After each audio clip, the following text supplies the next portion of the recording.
अस्सलाम वालेकुम एवरीवन। आज हम क्वेश्चन नंबर 11 करेंगे। एक्सरसाइज 4B का इंटरमीडिएट लेवल है। क्वेश्चन नंबर 11 है, it is given that m is equals to x where x is a perfect square that such that 0 is less than x and less than 70 and p is equals to x where x is a perfect cube such that 0 is less than x is less than 70।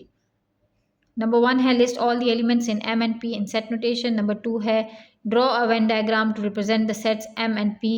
और number 3 है, from the Venn diagram list all the elements in m intersection p in set notation. Question number 11 में हमें sets जो given है हम पहले वो लिख लेते हैं। x where x is a perfect square such that 0 is less than 7 x is less than 70। इसका मतलब ये है कि 0 और 70 के दरमियान अगर नीचे लाइन लिखी हुई होती लेस देन के तो हमारे पास 0 और 70 भी इंक्लूडेड होते। यहाँ पे इंक्लूडेड नहीं है। और हमने परफेक्ट स्क्वेयर्स इनके दरमियान जितने भी हैं तो हम सबके परफेक्ट स्क्वेयर्स देख लेते हैं। 1 का परफेक्ट स्क्वेयर 1 है, 2 का 4 है, 3 का हमारे पास 9 है, 4 का हमारे पास 16 है, 5 का हमारे पास 25 है, 6 का 36 है और 7 का 49 है और 8 का 64 है और 9 का 81 हो जाता है जो कि 70 से अबव हो जाता है। तो हमारी रेंज 70 तक की थी तो हमने 64 तक ही लिखा। उसके बाद भी है हमारे पास परफेक्ट क्यूब्स का सेट, वो भी 70 तक जो भी आ रहे हैं 0 से 70 तक।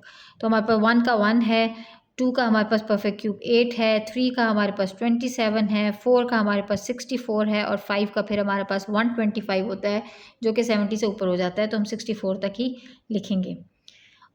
तो हमारे पास पार्ट 1 यही था कि हम m एंड p बताएं कि किस तरह हैं, तो हमने m and p set notation में बता दिए हैं। पार्ट 2 है हमारे पास, draw a Venn diagram to represent the sets m and p। अब वेन डायग्राम के लिए हम इन पे पहले देख लेते हैं, इनमें कुछ कॉमन है, कुछ भी 64 कॉमन है, it means they are overlapping और बाकी चीज़ें डिफरेंट हैं। तो हमारे पास ये ऐसे हो जाएगा। अगर आप नहीं भी बनाना चाहते बॉक्स क्योंकि इसमें आपको नहीं गिवन यूनिवर्सल तो ना बनाएं। m आ गया ऐसे और p आ गया ऐसे और ये 64 है, इधर सिर्फ इधर m है इधर p है। ये 1 4 9 16 25 36 एंड 49 यहाँ पे 1 8 27 यहाँ पे। ठीक है जी। तो अब अगर हमने ये इसको वेन डायग्राम में बता दिया है किस तरह बनेगी वेन डायग्राम। अब हमारा पार्ट 3 है, from the Venn diagram list all the elements in m intersection p in set notation. तो अब इसको देखते हुए हमें सारे सेट्स लिखने हैं। m इंटरसेक्शन हमने सेट बनाना है m इंटरसेक्शन p का। तो आप इंटरसेक्शन का आपको पता है कि वेन डायग्राम में ये वाला पार्ट होता है जो इंटरसेक्शन जो कॉमन में होता है। तो हमारे पास क्या बनेगा, सिर्फ 64 हो जाएगा। तो हमने वेन डायग्राम से देखते हुए m इंटरसेक्शन p निकाल लिया। So this is your answer. Question number 12 देखते हैं। It is given that n is equals to x where x is a multiple of 8 such that 0 is less than x is less than and equals to 32, यानी 32 is also included. And q is equals to x where x is a multiple of 4 such that 0 is less than x is less than and equals to 32, इसमें भी 32 included है। तो number 1 है हमारे पास, list all the elements in n and q। तो हम list कर लेते हैं पहले एलिमेंट्स n के। मल्टीपल ऑफ 8 सच दैट हमारे पास 32 तक जो भी मल्टीपल ऑफ 8 हैं हम वो ले लेते हैं। तो 8 है, उसके बाद 16 है, उसके बाद 24 है और उसके बाद हमारे पास 32 है। तो ये हमारे पास मल्टीपल ऑफ 8 हो गए जिसमें 32 भी इंक्लूडेड है। उसके बाद Q देखते हैं। Q क्या है हमारे पास, मल्टीपल ऑफ 4 सच दैट ये भी 32 तक 4 के मल्टीपल्स। तो 4 है, 8 है, 12 है, 16 है, 20 है, 24 है, 28 है, 32 है। 32 तक था हमारा, 32 भी इंक्लूडेड था। तो ये हमारे पास सेट क्यू बन गया। हमने लिस्ट कर ली है पार्ट 1 की। अब हमने पार्ट 2 क्या करना है, फाइंड n इंटरसेक्शन q। तो n इंटरसेक्शन q जब हम फाइंड करेंगे तो हमारे पास n और q में क्या क्या कॉमन है। हमारे पास 8 कॉमन है, हमारे पास 16 कॉमन है, हमारे पास 24 कॉमन है एंड हमारे पास 32 कॉमन है। ठीक है जी। पार्ट 3 है हमारे पास, draw a Venn diagram to represent the sets n and q। हम n एंड q का देख लेते हैं आपस में। n के जितने भी हैं वो सारे के सारे q में है, it means n is a subset of q। तो हमारी जो वेन डायग्राम है वो कुछ इस तरह बनेगी कि हमारा q बाहर बनेगा और n अंदर बनेगा। तो n में हमारे पास 8 16 24 एंड 32 आ जाएगा और बाकी 4 12 20 और 28 यहाँ पे आ जाएगा। ठीक है जी। ये हमारे पास एन एंड क्यू का आपस में रिलेशनशिप है, ये इनकी डायग्राम है। अब क्वेश्चन पार्ट 4 है हमारे पास। तो 4 है हमारे पास, is N intersection Q is equals to N, explain.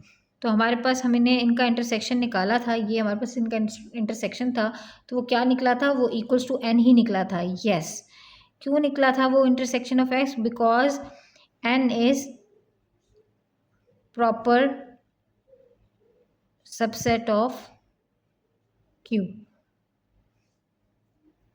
जब प्रॉपर सबसेट होता है किसी का, तो जब उसका इंटरसेक्शन लें तो वही वाला सेट जो सबसेट होता है वही वाला पूरा का पूरा सेट आ जाता है। ठीक है जी, so this is your answer. Question number 13 की बात करते हैं।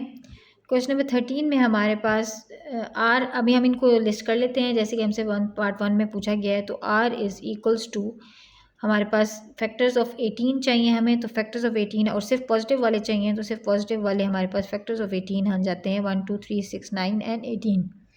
ठीक है, और एस हमारे पास कॉम्पोजिट नंबर्स हैं बिटवीन 9 एंड 18, यानी कि वो जो हमारे पास प्राइम नहीं है, तो वो 10 है, वो 12 है, वो 14 है, 15 है, 16 है एंड फिर 18 है। बिटवीन था तो आई थिंक 16 तक लिखेंगे हम, क्योंकि हमें बिटवीन 9 एंड 18 कहा गया है, हमने 18 को इंक्लूड नहीं करेंगे। ठीक है जी, ये हमारे पास आर एन एस का पार्ट 1 हो गया, हमने लिस्ट कर दिए।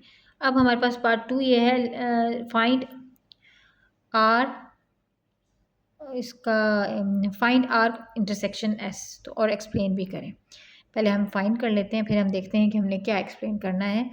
तो आर का इंटरसेक्शन जब एस से लिया हमने, तो क्या आया, कुछ भी नहीं आया, तो एम्प्टी सेट आ गया।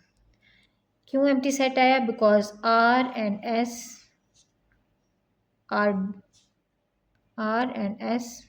Are not equal to each other. ठीक है, and they are disjoint sets.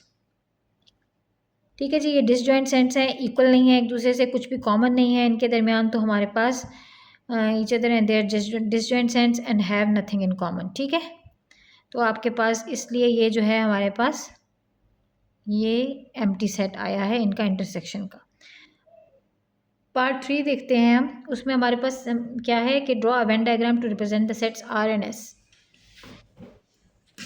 तो इनकी वेन डायग्राम बनेगी हमारे पास, क्योंकि ये डिसजॉइंट सेट्स हैं, तो आर ऐसे बनेगा और एस ऐसे बनेगा। ठीक है, तो ये हमारी इनकी वेन डायग्राम बनेगी। और जब अगर हमने आर और एस को इंटरसेक्शन भी लेना हो, तो हम इनमें कुछ भी शेड नहीं हुआ, क्योंकि इन दोनों में कोई भी ओवरलैपिंग, कुछ कॉमन नहीं आ रहा। ठीक है जी, तो दिस इज़ योर आंसर।